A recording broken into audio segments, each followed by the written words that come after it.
Assalamualaikum warahmatullahi wabarakatuh. Waalaikumsalam Waalaikumsalam warahmatullahi wabarakatuh. warahmatullahi wabarakatuh. Gimana kabarnya Bapak Ibu semua? Alhamdulillah baik Pak. Oke. Sebelum kita mulai, ada beberapa kesepakatan mungkin ya. Yang pertama ada berdoa dulu agar kegiatan kita hari ini diberkahi oleh Allah Subhanahu wa taala. Untuk berdoa dipersilakan. Doa selesai. Nah, kesepakatan yang kedua, jadi Bapak Ibu harus aktif dan responsif ya. Kenapa harus aktif dan responsif?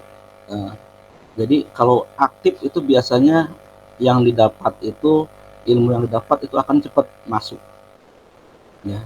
Nah seperti itu, ini untuk kesempatan. Nah kemudian supaya aktif, ada sedikit dulu nih buat Bapak Ibu. Jadi kalau misalnya saya bilang hai, Bapak Ibu bilang apa? Ada yang udah tahu? Halo. Halo. Nah bagus. Kemudian yang berikutnya, kalau saya bilang halo, Bilang hai.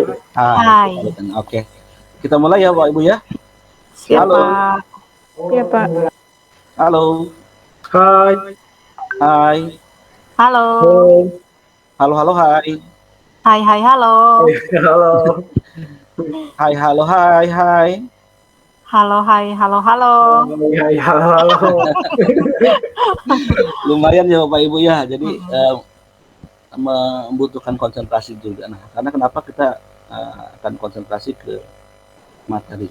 Nah, yang pertama kita mungkin sesi perkenalan dulu. Nama saya Acep Suryadi dari SMK Islam Senjata. Kemudian mungkin saya akan kasih waktu untuk Bapak Ibu untuk berkenalan dulu. Yang silakan memperkenalkan diri dengan nama kemudian dari sekolah. Silakan dari siapa dulu? Dari saya dulu mungkin ya Pak ya. Baik, baik. Assalamualaikum warahmatullahi wabarakatuh. Waalaikumsalam. Apa kabar semuanya teman-teman? Alhamdulillah. Ya perkenalkan nama saya Iis Ismawati dari SMK Swadaya PUI Kuningan. Kemudian di kami itu ada 4 kompetensi Pak, ada listrik, TITL, TKL, dengan TBSN. Jumlah pesertanya kurang lebih ada 500 siswa di semua tingkatan. Itu saja Pak, terima kasih. Baik, silakan selanjutnya.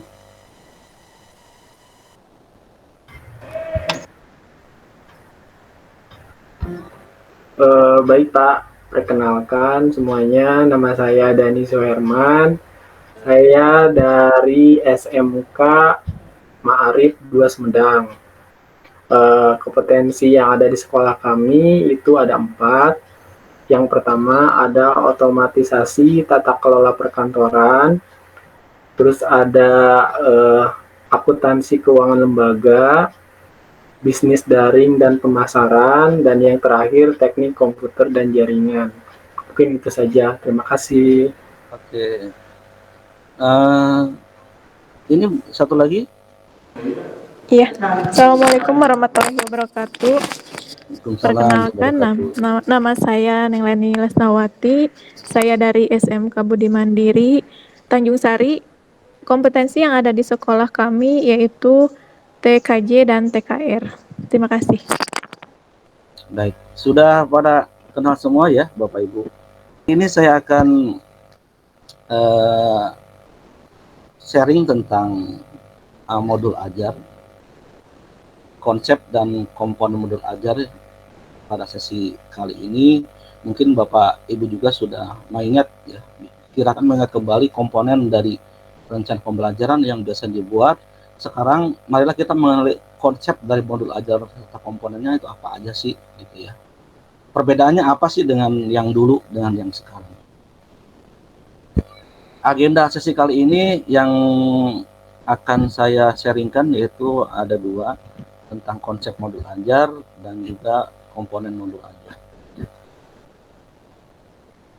Nah, di sini ya. di konsep modul ajar. Nanti untuk prinsip dan prosedur nanti untuk di sesi berikutnya. Nah, konsep modul ajar itu seperti yang ada di sini. Apa sih modul ajar itu? Modul ajar adalah sejumlah alat atau sarana media, baik itu metode, petunjuk, dan pedoman yang dirancang secara sistematis. Dan modul ajar ini merupakan implementasi dari ATP dan juga capaian pembelajaran dengan profil pelajar Pancasila. Nah, modul ajar ini disusun dengan fase atau bertahap sesuai dengan perkembangan peserta didik, mempertimbangkan apa yang akan dipelajari dengan tujuan pembelajaran dan juga berbasis perkembangan jangka panjang. Nah, kenapa guru perlu memahami ini nih? Kenapa? Karena harus tahu dulu proses pembelajaran yang lebih menarik itu seperti apa sih. Nah, bisa digambarkan seperti ini ya. Jadi awalnya dari profil Pancasila, kemudian capaian pembelajarannya apa, alur pembelajarannya apa, baru nanti keluar modul ajar. Nah, komponen modul ajar itu apa saja sih gitu ya? Komponen modul ajar itu. Nah, komponen modul ajar itu ada 3, Bapak Ibu. Yang pertama informasi umum, di mana di sini terletak identitas sekolah, kompetensi awal, profil pelajar Pancasila, sarana dan prasarana, target peserta didik, dan juga model pembelajaran yang digunakan. Nah, kemudian komponen intinya apa saja? Yaitu tujuan pembelajaran, pemahaman bermakna, pertanyaan pemantik, persiapan pembelajaran, kegiatan pembelajaran, asesmen, pengayaan dan remedial, kemudian refleksi peserta didik dan guru. Nah, komponen yang ketiga dari modul ajar ini adalah lampiran, di mana kita harus ada lampiran. Yang pertama, lampirannya apa saja, yaitu lembar kerja peserta didik, bahan bacaan guru dan juga peserta didik, glosarium, dan daftar pustaka. Nah, mengenai informasi umum, di sini ada identitas modul ya. Ini harus ada nama penyusunnya, institusinya, dan juga tahun disusunnya kapan. Kemudian jenjang sekolahnya, kelas, alokasi waktu juga sama. Jadi harus ada dicantumkan. Kemudian kompetensi awal. Kompetensi awal itu apa? Kompetensi awal adalah pengetahuan dan atau keterampilan yang perlu dimiliki siswa sebelum mempelajari topik tertentu. Nah, kompetensi awal ini merupakan ukuran seberapa dalam modul yang Bapak Ibu rancang. Nah, kemudian yang ketiga yaitu profil pelajar Pancasila juga ini harus tercermin ya, tercermin dalam modul. Tidak perlu, tapi tidak perlu mencari seluruhnya, namun dapat kita pilihlah dari profil pelajar Pancasila itu apa sih yang sesuai dengan kegiatan pembelajaran dalam modul ajar yang Bapak Ibu susun. Nah, kemudian profil Pancasilanya misalkan dari 6 dimensi itu yang saling berkaitan dan berintegrasi dalam seluruh mata pelajaran melalui terlihat dengan jelas ya, yaitu dari materinya, pedagoginya, kegiatan proyeknya, ataupun asesmennya. Nah, setiap modul ajar itu memuat satu atau beberapa unsur dari dimensi yang sudah ditetapkan oleh pemerintah. Kemudian sarana dan prasarananya yang dibutuhkan agar menunjang kegiatan pembelajaran ini merujuk pada alat dan bahan yang digunakan, sementara prasarana di dalamnya termasuk materi, sumber bahan ajar lain yang relevan dan yang digunakan dalam kegiatan pembelajaran. Ketersediaan materi disarankan mempertimbangkan kebutuhan peserta didik, baik dengan keterbatasan ataupun kelebihan. Begitupun dengan teknologi Bapak Ibu, termasuk sarana prasarana yang penting juga untuk diperhatikan ya. Kemudian yang E-nya adalah target peserta didik. Targetnya apa saja? Yaitu ada yang pertama yang reguler, jadi umum lah. Jadi misalkan modul ini ditargetkan untuk yang peserta didik yang umum. dia tidak mengalami kesulitan belajar. Kemudian yang kedua itu peserta didik dengan kesulitan belajar. Yang ketiga itu peserta didik dengan pencapaian tinggi. Ya, jadi ini biasanya mampu mencapai keterampilan yang berpikir aras tinggi atau HOTS. Kemudian yang F, model pembelajaran. Model ini atau kerangka pembelajaran yang diberikan gambaran sistematis pelaksanaan pembelajaran kita. Nah, model pembelajaran dapat berupa model tatap muka, kemudian PJJ daring, yang mungkin sudah dilaksanakan oleh Bapak Ibu ya. Kemudian juga pembelajaran jarak jauh jaringan, dan juga blended learning. Jadi blended learning itu campuran antara online dengan tatap muka atau offline. Nah, tujuan pembelajaran juga harus mencerminkan hal-hal yang penting dan juga harus diuji dengan beberapa bentuk asesmen sebagai bentuk dari unjuk pemahaman. Nah, tujuan ini adalah menentukan kegiatan belajar, sumber daya yang digunakan, kesesuaian dengan keberagaman murid, dan juga metode asesmen yang akan digunakan. Nah, dari tujuan pembelajaran itu bisa berbagai bentuk ya Bapak Ibu. Bisa pengetahuan yang berupa fakta dan informasi, dan juga prosedural, pemahaman konseptual, pemikiran, keterampilan, dan kolaborasi, dan sebagainya. Kemudian yang B-nya pemahaman bermakna. Pemahaman bermakna adalah informasi tentang manfaat yang akan peserta didik peroleh setelah mengikuti proses pembelajaran. Manfaatnya adalah nantinya bahwa peserta didik itu akan diterapkan dalam kehidupan sehari-hari. Contohnya, misalkan manusia itu berorganisasi untuk memecahkan masalah dan mencapai suatu tujuan. Dan juga makhluk hidup itu beradaptasi dengan perubahan habitatnya. Nah, kemudian yang C-nya dari komponen modul ini adalah pertanyaan pemantik ya. Jadi, kenapa kita harus memunculkan pertanyaan pemantik? Agar menumbuhkan rasa ingin tahu dan juga kemampuan berpikir kritis dalam peserta didik.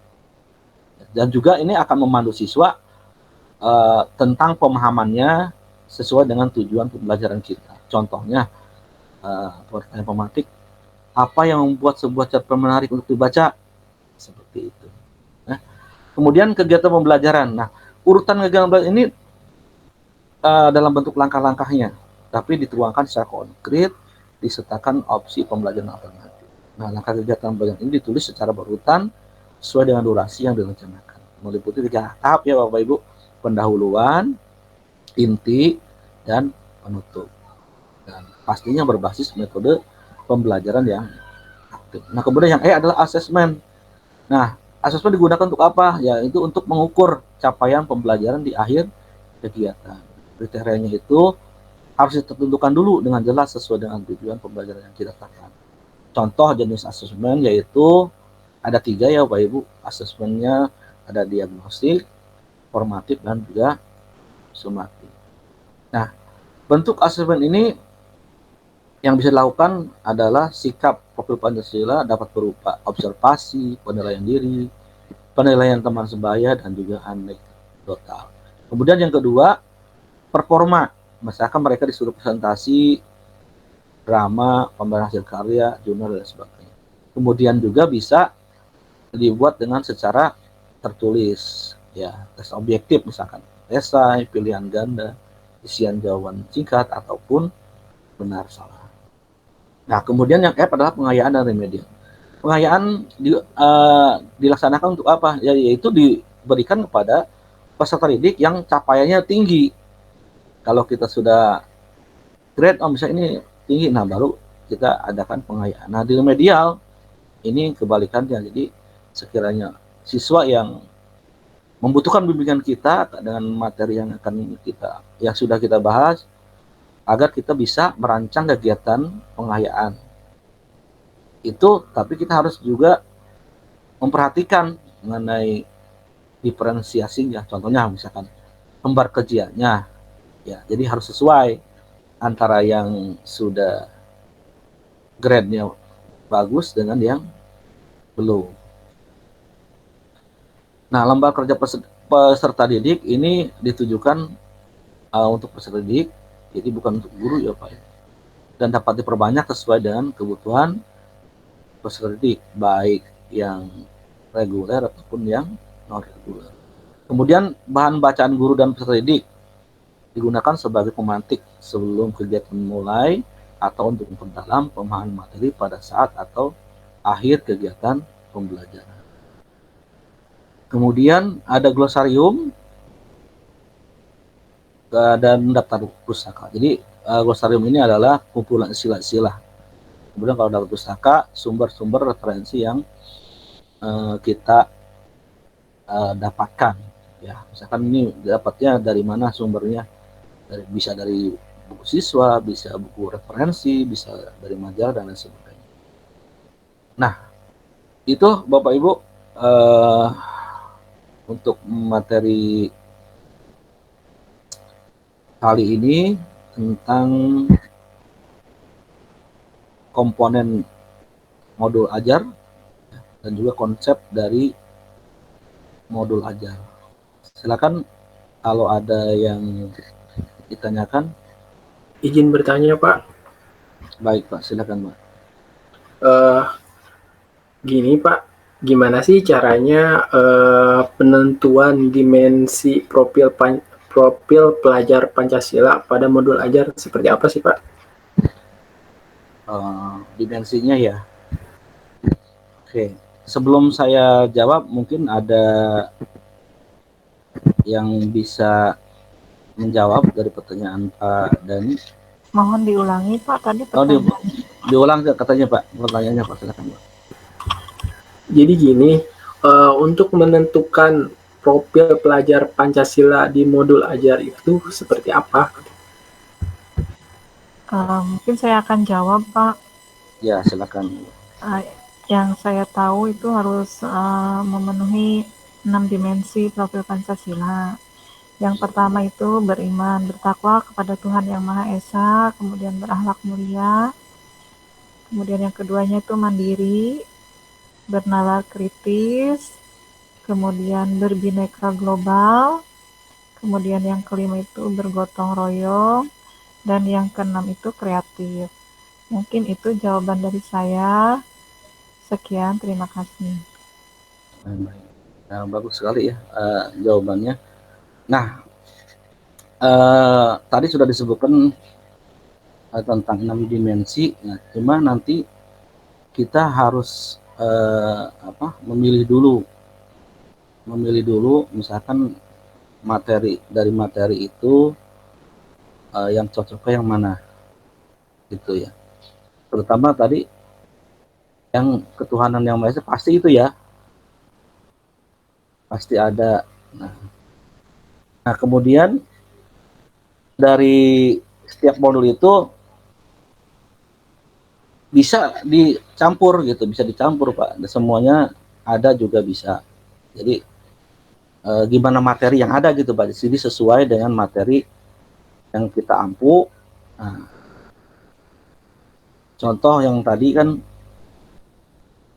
yang pedagogiknya gitu ya, kegiatan proyeknya sebelum belajar kita harus berdoa dulu dan lain sebagainya. Mungkin itu jawaban dari saya Pak. Ada lagi Baik, yang terima kasih untuk kalau jawaban. ada yang mau menambahkan, mangga. Pertanyaan mungkin dari saya, sebutkan minimal 7 komponen yang ada di dalam modul ajar. Ada yang bisa jawab? Jadi yang pertama ada tujuan pembelajaran, pemahaman bermakna, pertanyaan pemantik, persiapan pembelajaran, kegiatan pembelajaran, sama asesmen mungkin Pak. Nah, betul sekali, 100 buat Pak Dani ya. Terima kasih Pak. Baik, untuk sesi kali ini saya akhiri saja ya. Mudah-mudahan apa yang saya sampaikan bermanfaat buat sekolah Bapak Ibu agar lebih maju lagi sekolahnya. Jadi kurikulum yang ada juga bisa diterapkan ya. Baik, sekian terima kasih. Wassalamualaikum warahmatullahi wabarakatuh.